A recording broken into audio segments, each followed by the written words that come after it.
Pavithran. I'm from the United States, based in the Washington, D.C. area.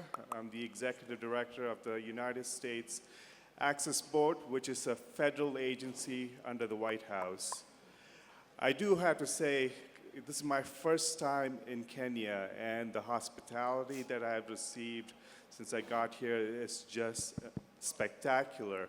I think I want to move to Kenya now. So it's been great to experience all the wonderful people I've met. But also yesterday, Irene took many of us to the School for the Blind and the School for the Deaf.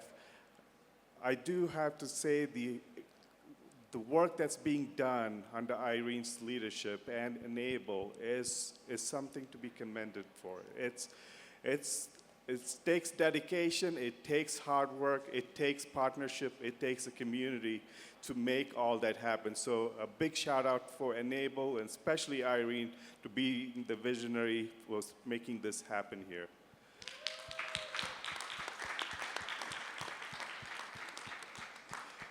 One of the unique things that I always appreciate when I go to School for the Blind is to see blind students being taught by other blind people. And that is something I believe is very crucial. As a blind person myself, I feel like it is important to have good blind role models that teaches blind people, blind youth, on what it's to be blind and how you can be independent and how you can be successful. I was born in India, and I grew up in Dubai. Growing up as a blind kid, I did not have any access to assistive technology, did not know any blind people. Well, I did not know any disabled person either, and I did not have access to Braille. It was a very hard exposure when you are a blind student going through K through 12, not having any kind of support system. And the only support system I had was my mother, who read every single textbook that I had in my school. Without her help, there was no way I would have finished education. So having opportunities of reading Braille, which I never even felt a Braille document or any Braille letter till I finished school and moved to the United States.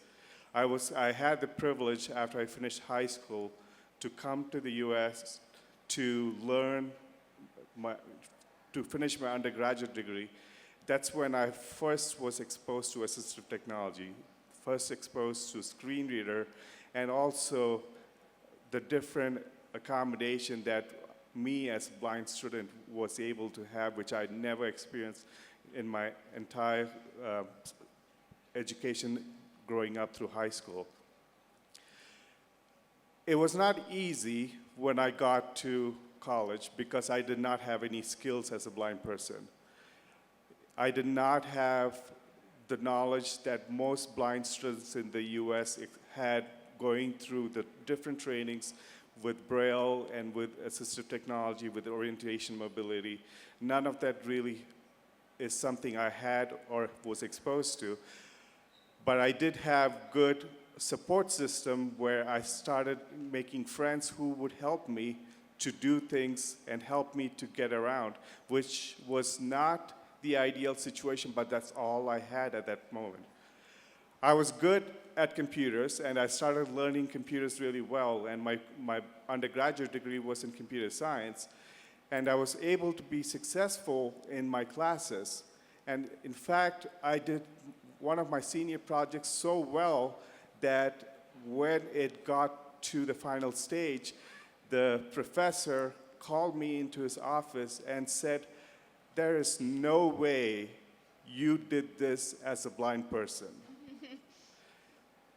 He thought I cheated and had someone else do my project for me because a blind person could not have accomplished a project so successfully.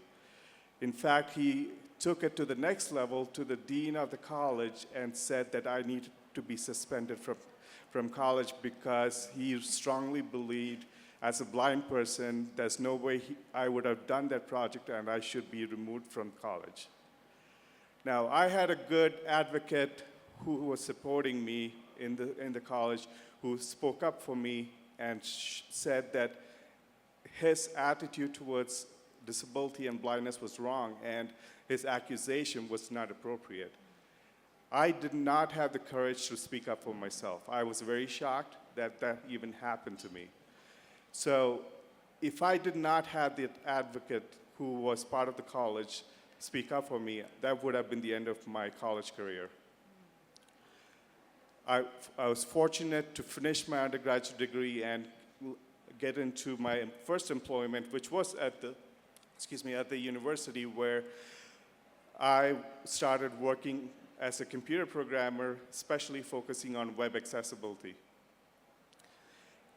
When I started this job, remember, I still did not have much skills. Now, I was good at technology, but I did not have good skills as an independent blind person. I would show up to work, go to my office, sit in my office. When I'm done with work, I would head home. I would not go around, meet people, or would not go down the hallway, even to use the bathroom. I would stay in my office all day because I was not confident enough to figure out what was in my surroundings. I know going the entire day without using bathroom, that was hurtful. So, but that's the kind of struggle I was having because I did not have good role models. I did not have good structure training. I did not have the orientation, mobility skills that I should have had. Things changed soon after, though. I was introduced to an organization called the National Federation of the Blind.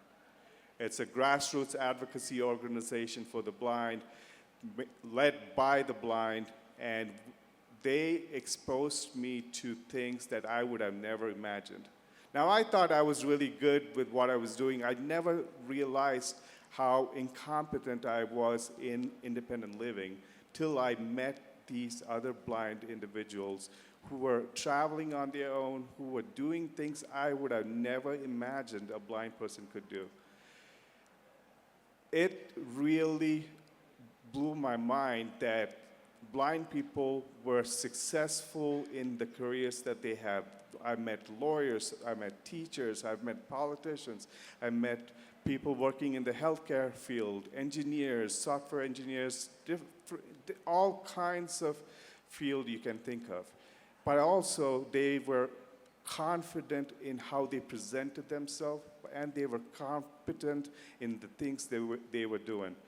That was a big shift in my life because I was introduced to a world of leaders in the blindness space who knew what it was meant to be when you're a blind person and how you can be successful.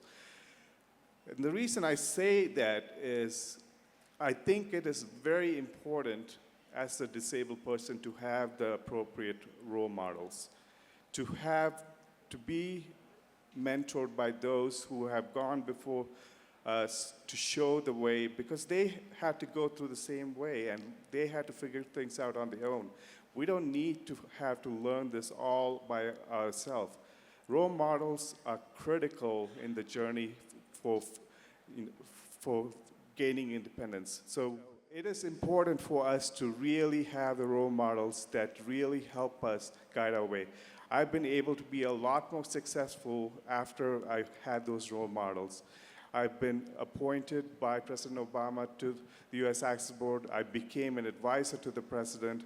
And then I was able to work closely with President Biden. And all that was able to happen because I had successful role models that showed me what successful looks like. I want to give a shout out to the young people out here. Do not take no for an answer.